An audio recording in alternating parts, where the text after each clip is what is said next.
할렐루야.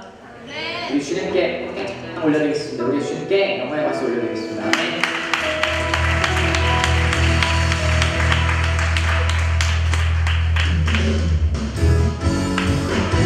영광스러운 주님을 만나는 주님께서 하나님 은혜 하나님 우리 백신하는 하나님 다시 한번 박수 올려드리겠습니다. 아멘.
기뻐하는 내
오늘 하나님께서 우리에게 주신 말씀 데살로니가 후서 1장 3절에서 5절까지 말씀입니다. 데살로니가 후서 1장 3절에서 5절까지 말씀입니다. 네, 우리 세 절이니까요. 저와 여러분이 함께 합독하면 좋겠습니다. 네, 데살로니가 후서 1장 3절에서 5절까지 말씀입니다. 우리 한 목소리로 함께 합독하도록 하겠습니다. 하나님의 말씀을 들으십시오. 형제들이여, 우리는 여러분으로 인해 하나님께 항상 감사하지 않을 수 없습니다. 이렇게 하는 것이 마땅합니다. 이는 여러분의 믿음이 점점 자라나고 여러분 모두가 각자 서로에게 나타내는 사랑이 풍성하기 때문입니다. 그러므로 우리는 여러분이 당한 모든 핍박과 환난 가운데 보여준 여러분의 인내와 믿음으로 인해 친히 하나님의 교회들 가운데 자랑합니다. 이것은 여러분을 하나님 나라에 합당한 사람들이 되게 하시려는 하나님의 공의로우신 심판의 표입니다. 그 나라를 위해 여러분도 고난을 받고 있습니다. 아멘. 제가 잠시 기도하겠습니다. 사랑이 많으신 아버지 하나님, 이 시간 하나님의 말씀이 선포됩니다. 말하는 자의 입술과 듣는 자의 마음을 주관하여 주시고 모든 시간 하나님의 능력만이 밝히 드러날 수 있는 시간들 되게 하여 주시옵소서. 모든 것 주 앞에 맡기며 사랑이 많으신 예수님의 이름으로 기도했습니다. 아멘.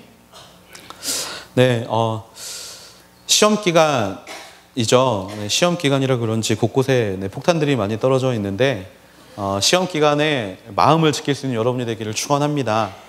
사실 시험 기간엔 둘 중 하나인 것 같아요. 공부를 열심히 하거나 공부를 안 하고 기도를 열심히 하거나. 혹시 아십니까? 신대원은 시험 볼 때 공부를 못하면 간증문을 씁니다. 이 한 페이지에 여러분 시험 보는 시험 용지에 간증문을 써요. 그리고 마지막에 살아계신 하나님을 믿습니다라고 아멘 하고 쓰면 교수님이 F는 안 주시더라고요. 혹시 여러분 시험 공부를 못했다면 간증이라도 써서 전도하시게 되기를 축원합니다. 끝까지 좀 힘을 내서 시험 기간 잘 견디게 되기를 바라고요. 우리는 이 땅에서 하나님의 통치가 있는 하나님의 나라를 살고 있습니다. 이 땅에서 시간을 보내고 있지만 동시에 하나님의 삶, 하나님의 시간을 우리는 함께 살아가고 있죠. 우리는 여차하면 세상 속에서 일반적으로 통용되는 말들과 또 하나님의 시간 안에서 살아갈 때 여러 문제의 부딪힘을 그래서 경험하게 됩니다. 하나님 나라의 백성으로 살아간다는 것은요, 세상이 일반적으로 옳다라고 이야기하는 것들과 하나님 안에서 진정으로 옳은 것이 무엇인지 그 둘 사이에서 왔다 갔다 할 수밖에 없는 것들을 우리는 느끼면서 살아가고 있죠. 근데 하나님의 백성으로 살아간다는 것은 세상이 진리라고 이야기하는 것들을 과감히 버리고 하나님이 옳다라고 이야기하는 것들을 따라가는 삶을 의미합니다. 세상에서는 돈과 권력이 진리라고 이야기를 하지만 하나님 안에서는 하나님을 사랑하고 이웃 사랑하는 것이 진리라고 이야기를 하는 것이 바로 그것이고, 세상은 우리에게 너의 인생이 빛나라고 이야기하지만 하나님 안에서는 우리는 썩어야 다른 열매들이 맺힌다라는 사실, 바로 그것이 진리이라는 것이죠. 이렇게 완전히 나누어져 버린 것들에 대해서 우리는 수많은 이해와 생각들을 동반하면서 살아갑니다. 누가 봐도 정반대의 진리. 근데 이 정반대의 진리는요, 사실 구별하기가 어렵지 않습니다. 저와 여러분 모두가 알고 있는 이야기이죠. 하지만 주님 안에서 우리가 이해할 수 없는 문제가 하나 있습니다. 뭐냐면 바로 고난에 대한 문제이죠. 고난에 대한 문제. 시편 23편에 보면 나를 푸른 초장과 쉴만한 물가로 선하신 목자가 나를 인도한다라고 이야기를 합니다. 그리고 이 이야기는요, 믿지 않은 사람들도 굉장히 많이 아는 이야기예요. 여러분들이 어떤 식당에 가시거나 장사하는 곳에 가보시면 예수님과 양의 그림이 있으면 100% 시편 23편이 써져 있습니다. 나를 푸른 초장과 쉴만한 물가로 인도하신다. 그 구절이 많은 곳들 가운데 있게 되는 것을 발견하게 됩니다. 그러다 보니까 사람들이 오해하는 것들이 있어요. 뭐냐면 하나님을 믿으면 만사 형통할 것이다. 하나님을 믿으면 쉴만한 초장과 또 쉴만한 물가와 푸른 초장으로 우리를 하나님께서 인도해 가실 것이다 라는 것에 대해 우리는 너무나 많이 오해를 하고 있다라는 겁니다. 실제로 처음 하나님을 믿은 사람들은요, 이 형통이라는 것들을 삶 가운데 경험하게 됩니다. 여러분들은 어떻게 교회를 처음 나오셨는지 모르겠지만요. 하나님을 믿지 않다가 중요한 시험이나 중요한 사건들을 눈앞에 두고 아마 내가 좀 불안해서 기도라도 해볼까? 라고 이제 교회에 나와서 실제로 그 일들이 잘 진행돼서 하나님을 믿는 사람들이 굉장히 많습니다. 그리고 또 어려운 상황에 친구 따라 교회를 갔는데 문제가 해결됨을 통하여서 하나님을 한번 믿어볼까라는 믿음을 가지는 사람들도 굉장히 많고요. 저처럼 교회 가면 여자친구가 생기나? 라는 믿음을 가지고 교회에 갔다가 이렇게 목사를 하고 있는 사람도 있습니다. 형통할 것 같습니다. 하나님 안에 있으면 고난의 문제가 해결될 것 같고요. 즐거울 것만 같고 이 세상에 정말 너무나 슬픔과 어려움 없이 즐거운 인생만을 살 것 같습니다. 근데 성경을 알아가면 알아갈수록 성경을 읽어가면 읽어갈수록 우리가 깨닫게 되는 게 하나 있는데요. 뭐냐면 말씀은 한 번도 하나님을 믿으면 고난이 없을 거라고 이야기하지 않는다라는 것입니다. 오히려 하나님은요, 말씀을 통해서 우리에게 하시는 이야기가 있는데 내가 너희를 지키겠다. 내가 너희를 회복시키겠다라고 이야기를 해요. 다 뭐가 전제된 겁니까? 고난이 전제되어 있다라는 거예요. 말씀은요, 우리와 고난을, 우리의 삶에서 고난을 분리시키지 않습니다. 하나님은 고난 가운데 우리를 지키시고 고난 가운데 우리를 회복하신다라고 말씀하십니다. 그런데 우리가 이 고난에 대해서 생각할 때 두 가지를 생각해 보아야 해요. 고난에는 두 가지 종류가 있는데 첫 번째로 모든 사람이 인생 중에 경험하는 고난입니다. 이 고난은요, 피할 수 있는 사람이 아무도 없습니다. 그리고 이 고난은 믿든지 아니 믿든지 동일하게 경험하게 되는 고난이죠. 고난의 종류가 다를 뿐이지 모든 사람이 경험하고 있는 겁니다. 질병, 재난, 죽음, 그리고 삶 가운데 일어나는 여러 가지 마음의 무너짐, 이런 고난들은요, 모두가 경험하는 거예요. 그렇기 때문에 모든 사람이 동시에 이야기할 수 있는 문제입니다. 그런데 우리가 바라봐야 되는 고난, 두 번째 종류의 고난은요, 바로 하나님을 믿기 때문에 당하는 고난이고 고통이 있습니다. 그리스도인들은 다른 사람들과 마찬가지로 질병이나 죽음 같은 육체적인 어려움과 같은 고난을 받는데 플러스 알파로 또 다른 고통들을 받게 돼요. 한마디로 세상을 살아가는 사람들보다 더 많은 고통 가운데 노출이 되어 있다는 겁니다. 그 고통은 어떤 고통이냐? 바로 신앙 때문에 나타나는 고통이죠. 가치관 때문에 핍박을 당하고 공격을 당하게 됩니다. 사회의 여러 가지 담론들을 풀어가는 과정 가운데 있어서 기독교적 가치관과 기독교적 마인드가 다른 사람들이 이해할 수 없는 이야기들을 하게 만들게 되고 그것들로 인해 싸우게 된다라는 것이죠. 대표적인 문제가 요즘 가장 큰 담론 중에 하나인 성소수자에 관한 문제가 바로 그렇습니다. 우리는 기독교적 관점으로 그것들을 바라보는데 세상 사람들은 우리에게 편협하다라고 이야기를 하고 세상 사람들은 우리에게 너희들이 잘못됐다라고 손가락질을 한다라는 것이죠. 그리고 또 내면의 갈등으로 인한 고난을 당하기도 합니다.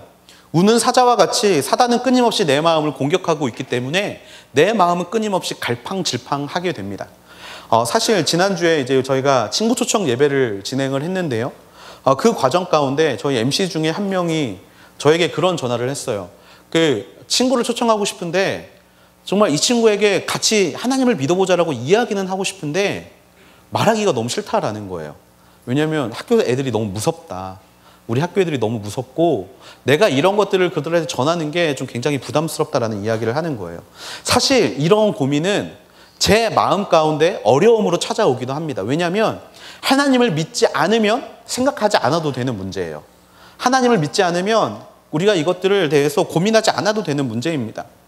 하나님을 믿기 때문에 하나님의 말씀과 내 생각이 상충되고 그로 인해 생기는 죄책감, 그렇게 생기는 어려움, 바로 그런 것들이 때로는 내 마음을 어렵게 하기도 하고 무너지게 하기도 합니다. 또 유혹이라는 것이 내게 찾아왔을 때 그 유혹에 빠지게 되면 죄책감, 또 하나님에게서 멀어졌다라는 자괴감에 우리는 스스로 빠지게 되는 것들을 경험하게 됩니다. 사실 첫 번째 고난은 우리가 어떻게 할 수 없는 문제입니다. 여기 앉아있는 여러분들 중에 누가 죽음의 문제를 피할 수 있고 누가 사고의 문제들을 피할 수 있겠습니까? 하지만 두 번째 고난은요, 왠지 우리가 선택할 수 있는 문제들처럼 보여요. 하나님을 포기하면, 하나님을 믿지 않으면, 하나님을 내 주로 고백하지 않으면 정말 이 문제들은 우리가 굳이 경험하지 않아도 되는 문제들처럼 보입니다. 그리고 실제로 이런 고난들을 내 마음의 부담의 짐을 그냥 그것들이 힘겨워서 믿음을 저버리는 사람들이 있죠. 마가복음서 4장 17절에 보면 이런 말씀이 있어요. 뿌리가 없어서 오래가지 못하고 말씀 때문에 고난이나 핍박이 오면 곧 넘어진다. 우리가 마태복음 13장에서 봤던 하늘나라의 비유에 관한 말씀인데, 환난과 시험이 오면 그 마음의 씨앗을 뺏겨버리는 자들에 대한 이야기죠. 또 디모데후서에 보면 데마라는 사람이 나오는데, 처음엔 바울을 따라 열심히 하나님을 믿었어요. 그런데 하나님을 믿는 것에 대한 고통과 시련이 찾아오니까 하나님을 멀리 떠나버린 사람이 등장합니다. 오늘 우리가 함께 본 본문의 말씀은 인생을 살아가는 모든 사람이 경험하는 고난, 바로 그 고난에 대해서 이야기하고 있는데요. 첫 번째 말씀드린 그 고난에 대한 이야기가 아니라 두 번째 말씀드린 고난, 하나님을 믿는 사람들이 경험하는 고난에 대해서 이야기하고 있습니다. 데살로니가 교회는요, 바울이 2차 선교 여행 당시에 마게도니아에서 빌립보로 가는 과정 가운데 세운 두 번째 교회입니다. 첫 번째 교회는 빌립보 교회고요. 두 번째 교회는 바로 이 데살로니가 교회예요. 데살로니가 지역의 특징은 어떤 특징을 가지고 있냐면 유럽과 아시아를 잇는 요충지였습니다. 실크로드 가운데 들어있던 요충지였어요. 여러분, 이런 곳에는 뭐가 몰립니까? 돈이 몰립니다. 돈이 몰린다라는 이야기는 동네 자체가 굉장히 부유하다라는 이야기고요. 부유하다라는 이야기는 또 그 거점에 살고 있는 사람들의 특성은 굉장히 보수적이라는 거예요. 보수적. 가진 자들은요, 상황이 변하는 걸 좋아하지 않습니다. 돈이 많은 사람, 또 내가 가지고 누리고 있는 것들이 많은 사람은요, 세상을 바꾸는 걸 원하지 않아요. 왜? 세상이 바뀌면 내가 가지고 있는 것들을 내려놓아야 하기 때문에. 그것들이 사실 오늘 정치를 보면 너무나 잘 나타나지 않습니까? 잘 사는 동네들은 변하지 않습니다. 표밭이 변하지 않아요. 하지만 삶이 어려운 사람들은 사회에 변화를 바랍니다. 이게 그러한 그러한 이유가 있는데요. 사람이 모이고 돈이 모이는 동네이다 보니까 그리스도의 복음을 받아들이는데 굉장히 배타적입니다. 왜?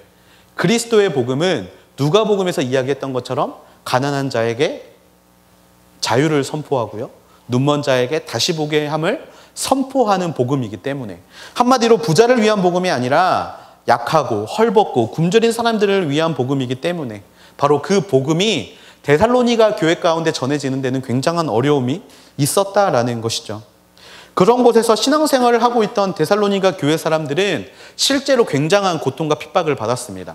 먹고 사는 문제에서부터 믿는 자에게는 팔지 않겠다라고 이야기를 하며 먹고 또 살고 하는 모든 문제들 가운데 어려움을 당했고요.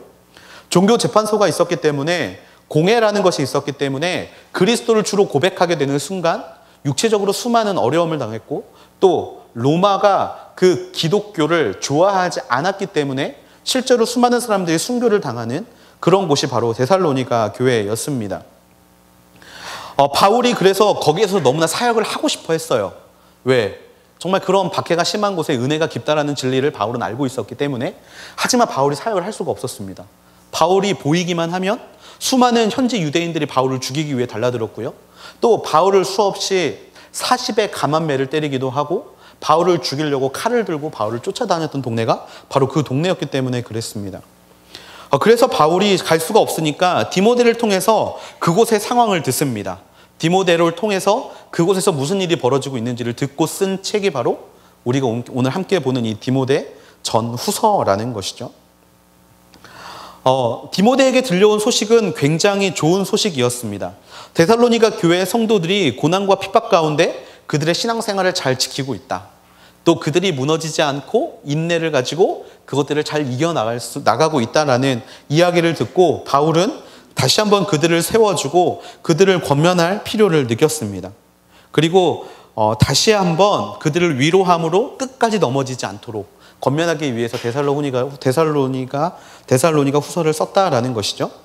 오늘 이 말씀이 신앙 때문에 고통당하고 있는 우리에게 주시는 하나님의 말씀이 될 줄로 믿습니다. 또 우리가 가지고 있는 가치관이 공격당하고 또 그로 인해 사람들과의 관계가 어려워짐 가운데 빠져있는 사람들, 또 가족들과 신앙의 문제로 부딪히는 사람들, 그리고 회사에서 혹시 신앙을 가지고 있다는 이유로 공격받고 있는 모든 사람들에게 주시는 위로의 말씀이 될 줄로 믿습니다. 우리 3절 말씀을 함께 보기를 원하는데요. 3절 말씀 같이 보겠습니다. 시작. 형제들이여, 우리는 여러분으로 인해 하나님께 항상 감사하지 않을 수 없습니다. 이렇게 하는 것이 마땅합니다. 이는 여러분의 믿음이 점점 자라나고 여러분 모두가 각자 서로에게 나타내는 사랑이 풍성하기 때문입니다. 아멘. 신앙의 고난을 통해서 우리가 깨달을 수 있는 첫 번째는요, 신앙의 고난은 믿음이 자라나게 하는 양분이고 우리 안에 사랑을 싹 틔울 수 있는 계기가 된다라는 것입니다. 믿음과 사랑은 그리스도인들의 본질입니다. 여러분, 믿음은요, 하나님을 향한 수직적인 신앙이고요, 사랑은요, 그 하나님을 통해 이 땅 가운데 모두가 누려야 하는 수평적인 신앙입니다. 수직적인 신앙과 수평적인 신앙이 우리의 삶에 일어날 때 십자가의 역사가 일어나게 된다라는 거예요. 하나님이 우리의 눈높이를 맞춰주시기 위해 성육신으로 이 땅 가운데 오셨습니다. 그리고 십자가에 달려 죽으심으로 수평적인 사랑을 이루어 주셨죠. 그 수평적인 사랑으로 인해 우리는 하나님을 향한 믿음을 바라볼 수 있게 되고 하나님을 향한 이 수직적 사랑을 완성할 수 있게 되었습니다. 그리고 그 사랑과 믿음을 통해 하나님이 우리가 갖게 되는 한 가지를 허락해 주셨는데 그게 바로 소망이라는 것입니다. 소망. 고난은 우리에게 이것을 알려주고 싶어 하는 도구라는 거죠. 우리는 고난이 우리를 걸려 넘어지게 하는 유혹이라고 생각할 때가 많습니다. 특히 신앙적인 핍박을 당할 때 우리를 유혹하는 거다, 우리를 무너지게 하려는 것이다 라고 생각하기 쉽지만요, 사실 하나님은 그것을 통해서 우리의 믿음을 자라나게 하시고요, 우리 안에 사랑이 넘치도록 우리를 이끌어 가십니다. 우리의 삶이 힘들 때 우리는 도와줄 누군가를 찾게 되죠. 그런데 그 삶에 정말 신앙의 문제로 힘들 때는요, 사람이 그 결과를 우리에게 허락해 줄 수 없습니다. 아무도 우리에게 그 정답을 이야기해 줄 수 없어요. 욥기를 보면 욥이 당하고 있는 신앙적 고난과 삶의 어려운 문제들을 욥의 친구들은 절대로 해결해 주지 못합니다. 왜? 하나님의 뜻을 알지 못하기 때문에 그렇죠. 그러다 보니까 신앙적인 고난 가운데 있을 때 우리는 한 존재만을 찾아야 합니다. 그게 누굽니까? 바로 하나님이라는 거예요. 고난은 하나님을 찾게 하는 과정이지 결단코 우리를 넘어뜨리게 하는 것이 아니라는 것입니다. 그 상황으로 우리를 이끄신 하나님, 바로 그 순간 광야를 지날 때 우리는 하나님을 바라볼 수밖에 없다라는 것이죠. 하나님을 바라볼 때 생기는 것이 무엇입니까? 바로 믿음이라는 것입니다.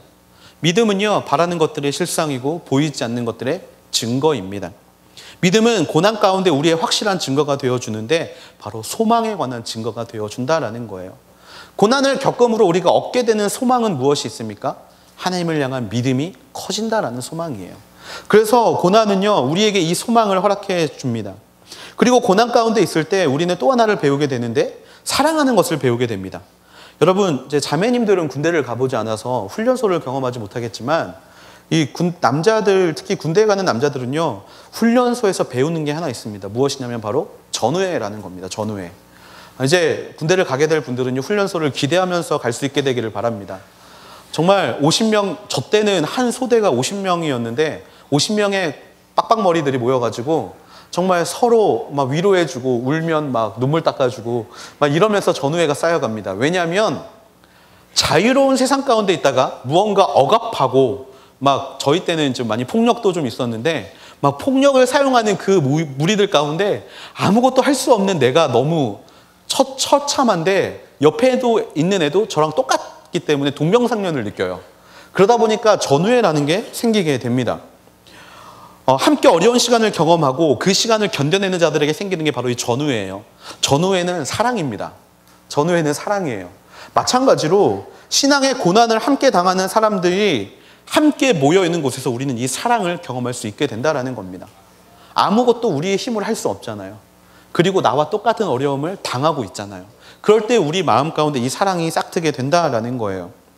같은 고난, 같은 상황을 함께 보내고 있는 그 시간 가운데서 상대방의 모습을 통해 나를 바라볼 수 있게 되고, 그리고 우리가 모인 공동체가 진짜 사랑이 넘치는 공동체가 될 수밖에 없다라는 겁니다. 그리고 한 가지를 갖게 돼요. 뭐냐면 바로 소망이라는 거예요. 우리 지금은 비록 이 땅 가운데 힘들게 살고 있지만 언젠간 하나님께서 역사하실 그날을 우리가 기대하면서 달려가자 라고 우리는 함께 소망할 수 있다라는 것입니다.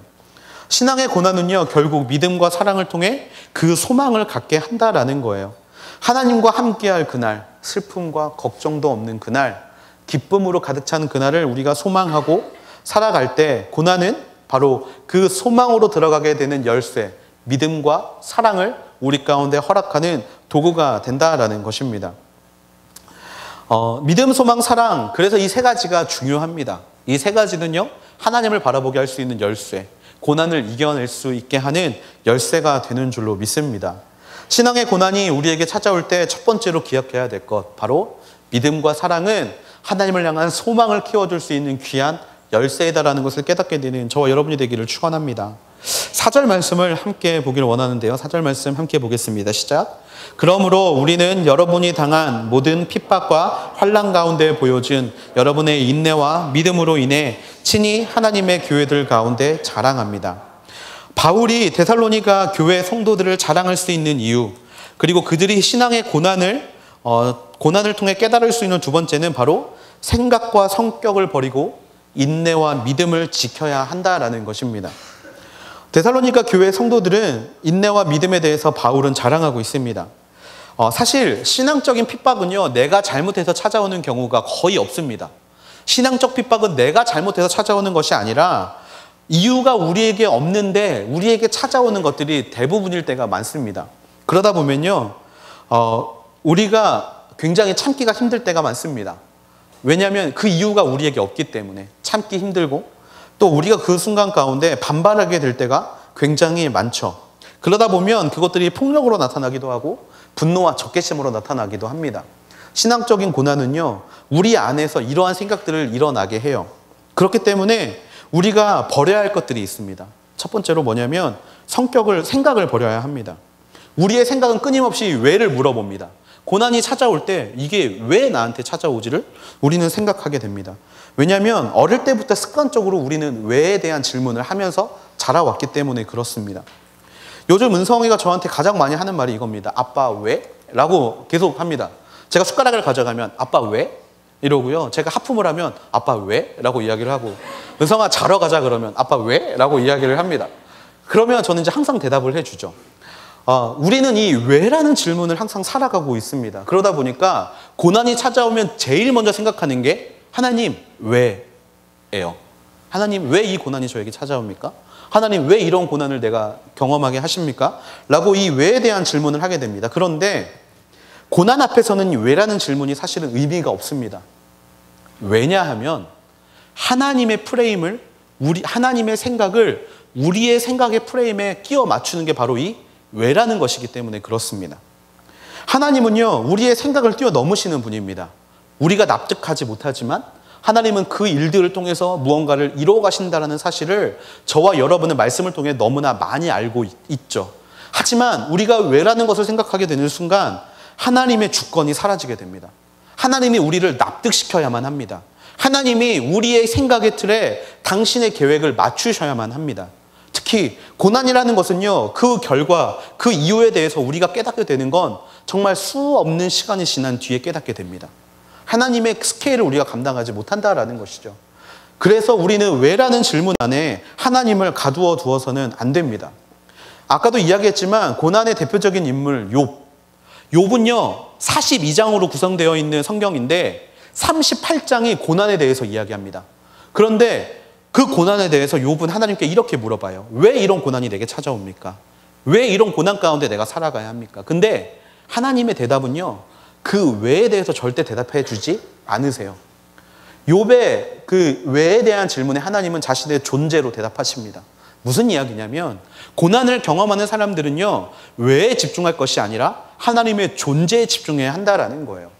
생각을 버리고 하나님의 존재에 집중하게 될 때 하나님의 존재는 결탄코 우리를 아픔 가운데 걸어가게 하실 분이 아니시기 때문에 고난을 통해서 이루실 일들은 반드시 우리에게 좋은 것임을 깨닫게 하기 때문에 그렇습니다. 왜에 집중하는 것이 아니라 하나님의 존재, 하나님의 생각의 틀, 하나님의 생각을 우리의 생각의 틀 안에 다운사이즈해서 넣기를 하나님은 절대 원치 않으신다라는 거예요. 바로 여기에 필요한 것이 앞에서 말씀드린 믿음이라는 것입니다. 우리가 하나님을 믿는다면 하나님은 결단코 우리를 어렵고 힘든 길로 이끌어가지 않으실 분이심을 믿게 되기를 바랍니다. 그렇다면 고난에 대한 이유를 왜 두는 것이 아니라 고난에 대한 목적, 바로 하나님을 향한 존재의 목적 가운데 우리가 그 마음을 둘 수 있게 된다라는 것이죠. 특별히 고난의 문제 앞에 생각을 많이 가지고 달려가지 않게 되기를 바랍니다. 그 시간 가운데 어떻게 하나님을 바라볼 수 있을 것인가를 고민할 수 있는 저와 여러분이 되기를 주님의 이름으로 축원합니다. 또 우리의 성격을 버려야 하는데요. 특별히 모든 성격을 버리라는 것이 아니라 내가 제어할 수 없는 성격들을 버려야 합니다. 고난 가운데 있을 때 충동적인 성격이 내 안에 일어날 때가 많습니다. 인내를 가장 방해하는 것이 바로 성격이라는 거예요. 모세는 이 성격을 제어하지 못했습니다. 그래서 가나안 땅을 밟지 못했죠. 베드로도 이 성격을 제어하지 못해서 결국에 말고의 귀를 잘라버리고 누군가에게 상처를 주는 것들을 경험하게 됩니다. 사실 하나님과 우리의 관계에서 가장 방해가 되는 것이 이 성격, 특히 제어하지 못하는 성격들입니다. 여러분들의 성격은요, 하나님의 모습대로 창조된 하나님의 모습 중에 하나입니다. 하지만 그 안에도 쓴뿌리들이 분명히 있습니다. 사단이 심어놓은 것들이 분명히 있어요.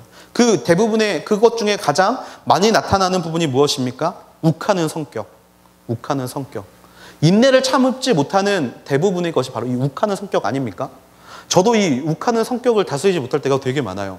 운전할 때 끼어드는 거를 보지를 못합니다. 그러면 혼자 엄청 궁시렁거리고요. 어디 뭐 떡볶이를 사러 갔는데 누가 새치기를 해서 내 앞에서 무언가를 받아갔을 때 이런 것들을 참을 수가 없습니다.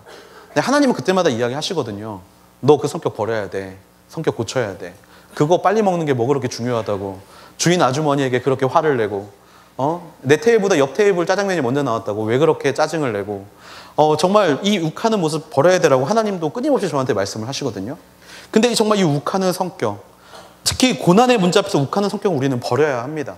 하나님은 그 고난을 통해서 우리에게 말씀해주고 싶은 게 있는데 우리는 그 말씀을 들으려고 하지 않고 화만 내고 있다라는 거예요. 그리고 그 욱하는 모습은요, 전형적인 옛사람의 모습입니다. 사단의 모습이라는 거예요. 하나님을 내 마음의 주인으로 모시기 이전부터 나에게 나타나여 있는 이런 제어되지 않는 부분을 우리는 고난의 시간 가운데 제하여 버리고 그것들을 무너뜨려야 합니다.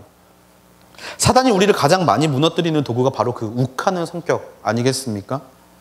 데살로니가 교인들은요, 신앙이라는 생명을 지키기 위해서 필사적으로 그 상황들 가운데 내가 버려야 할 것들과 지켜야 할 것들을 지킴으로 그 시간들을 싸워가고 있었습니다. 특히 인내와 믿음을 지켜가며 그것이 구원의 문제와 직결되는 것을 그들은 깨닫고 그 시간을 견디어냈다라는 것이죠. 마태복음 10장 22절에 보면 이런 말씀이 있습니다. 너희는 내 이름 때문에 모든 사람에게 미움을 받을 것이다. 그러나 끝까지 견디는 사람은 구원받을 것이다. 하나님의 그 구원의 역사를 이뤄감에 있어서 하나님은 우리 안에 생각과 성격을 버리고 하나님께서 주시는 그 상황 가운데 인내함으로 믿음을 가지고 끝까지 견디며 무엇을 얻어라? 구원을 얻으라라고 말씀하고 계시다라는 것이죠. 또 누가복음 21장 19절에 보면 너희가 인내함으로 너희 영혼을 얻을 것이다라고 이야기를 하고 계십니다. 고난 가운데, 고통 가운데, 특별히 마음이 무너질 만한 모든 상황들 가운데 우리가 그 시간을 인내함으로 견디어낸다라면 하나님이 우리의 영혼 가운데 하나님의 살아계심, 하나님의 역사하심을 허락하신다라는 것이죠. 인내와 믿음이 없는 자들은요, 복음을 언제든지 저버릴 준비가 되어 있는 자들입니다. 여러분이 고통 가운데 내 안에 인내와 믿음이 없다라면요, 여러분들은 죄송하지만 언제든지 믿음을 저버릴 준비를 하면서 살아가시는 자들입니다. 반대로 이것들을 지키는 자들은요, 확실히 구원받았음을 삶으로 보여주는 삶 가운데 인이 쳐져 있는 자가 된다라는 것이죠. 환난을 당할 때 도리어 기뻐함으로 믿음과 인내를 지켜갈 수 있는 저와 여러분이 되기를 축원합니다. 우리의 생각과 또 우리의 성격을 하나님 앞에 내어놓고 하나님을 향한 믿음과 하나님을 향한 인내를 가지고 그 고난의 시간을 묵묵히 견디어갈 수 있는 저와 여러분이 되기를 기도합니다. 우리 민족은요, 환난과 핍박 중에 인내와 믿음을 가지고 신앙을 지켜왔던 민족입니다. 우리의 신앙의 선배들은 수없이 이 고난의 문제 앞에서 죽음을 맞이했고요. 그때 한 번도 하나님을 원망하지 않고 꿋꿋이 그 신앙을 지켜왔기 때문에 그 신앙이 오늘날 우리가 가지고 있는 아름다운 유산이 된 줄로 믿습니다. 그런데 요즘엔 이 인내와 믿음이 사라졌어요. 그러다 보니까 우리는 매 순간 그 고통 가운데 하나님을 잃어버릴 때가 너무나 많죠.